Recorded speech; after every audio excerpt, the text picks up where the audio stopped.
Hi. Hi. Haven't seen you in that rectangle before. Me again. You again. I know. Go on then. So we were trying to decide about what to talk about, and our many top tips. We were, and I was just starting to talk about the importance of having shared priorities as a team, especially right now when making decisions is kind of harder than normal. And we're kind of big on shared priorities, really, aren't we? We're big on shared priorities, and everybody should be big on shared priorities because, as we like to go on about, there's lots of advantages of having clear shared priorities. There are. I mean, you can't, even if you don't ever really achieve a set of shared priorities within a team, even the act of trying to get to a set of shared priorities is a valuable exercise, because then you can figure out who isn't thinking the same way as you, and why maybe you're not thinking the same way as everybody else, and why is there a difference between the two. So, I mean, even if you don't ever get to, all right, look, we all absolutely categorically agree on the same thing. This is what we're going to try and pursue in the following way. Even just having time to do it is good. And it doesn't have to be about consensus. You sort of touched on it there. It doesn't have to be that everyone agrees, but trying to get to some sort of set of shared priorities where you all understand why those things might be priorities, taking into account factors outside of just your opinion, quite frankly, is a bit of a, I don't know, like we've said silver bullet in talks before. That's probably... we've used all sorts of precious metals as analogies. Yeah. We really have. We always say, it's like a silver bullet, but it's not. It's not a silver bullet, but it is like a kind of golden thread. So whenever I've worked on any kind of project or program or anything really, if it's the groups of people that have a set of shared priorities, they are the most successful ones. They tend to do an awful lot better and have more fun and have a higher quality output and so on and so on.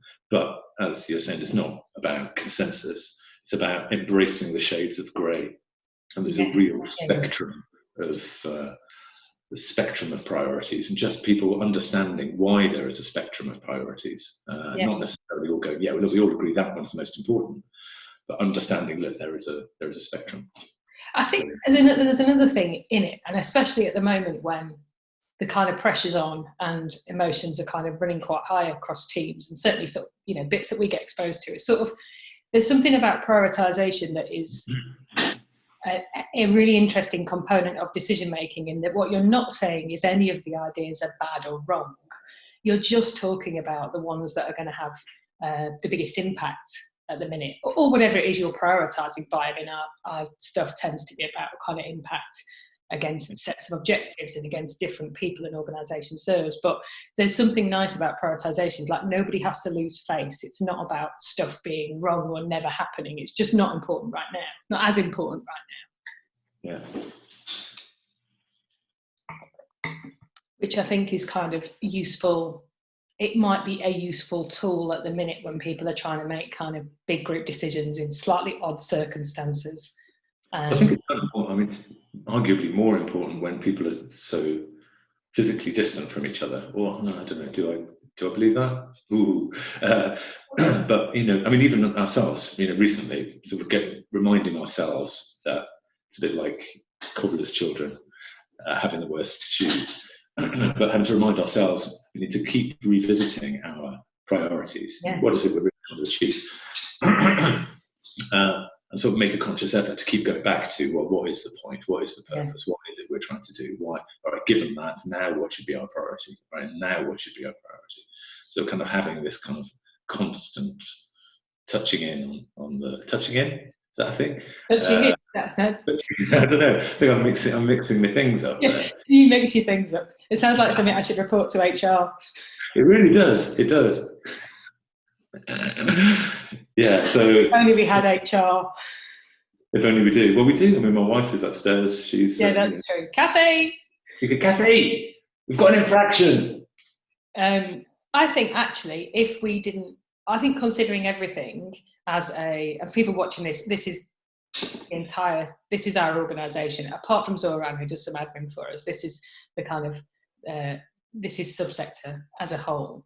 And I think considering how unusual, I'm going to try not to say unprecedented, but considering how unusual the circumstances have been, we've kind of challenging, challenging, and all the unprecedented.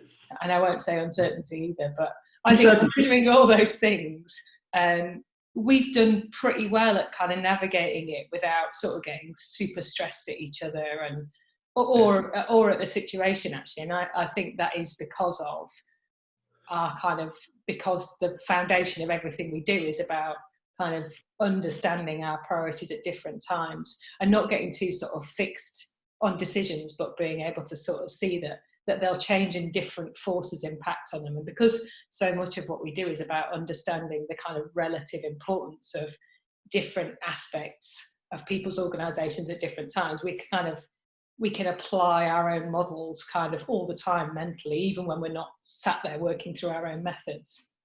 Yeah. Yes, shared priorities is definitely the way to go.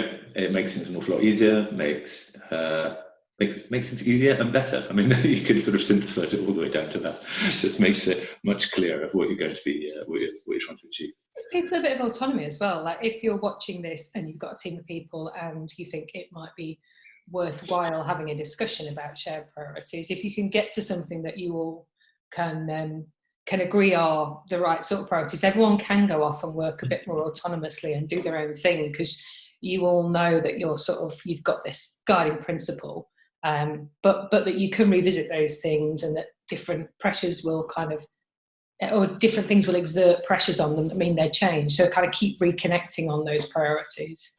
Don't get too fixed on them.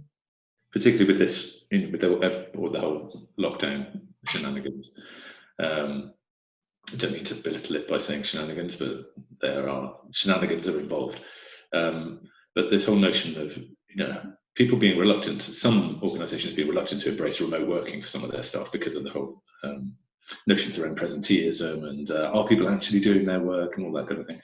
If you do have a set of clearly shared priorities across an organisation, then it doesn't matter whether people are available there, or you can see what they're doing any minute of every day, as long as there is progress towards the achievement of some priorities. It might be worth saying something. I'm just thinking of some of the things we talk about quite a lot. So some of the ways that help people get to shared priorities are kind of, I guess, we would advocate, if you're trying to work out what your priorities would be, we'd advocate trying to get some evidence for why those things might be important, to take some of the sort of subjectivity out of discussion. Now, with things like business objectives or your team's objectives, it's kind of hard to get evidence for those things, but certainly sort of other things around your priorities, the more you can go and get some evidence which is kind of outside of people's personal opinion, that's kind of a useful way to agree priorities, because it stops it just being someone's perspective. Yeah, no, absolutely. So shared priorities. Pardon? I said so shared priorities. They're the toppest of our top tip. Try and get some. Yeah. Find some, understand their value. Feel free to kind of argue about them a bit and feel strongly about them, but get to a place where everyone understands what they are. And that's our top tip. That's our top tip for lockdown or isolation or life, actually. I know we could go on and on about how to do it, but that is the top tip. Try and agree a set of shared priorities with the people that you're having to spend time with and work with.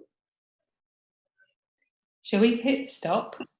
Yeah, let's hit stop. I'll stop talking. Thanks, everybody. Bye.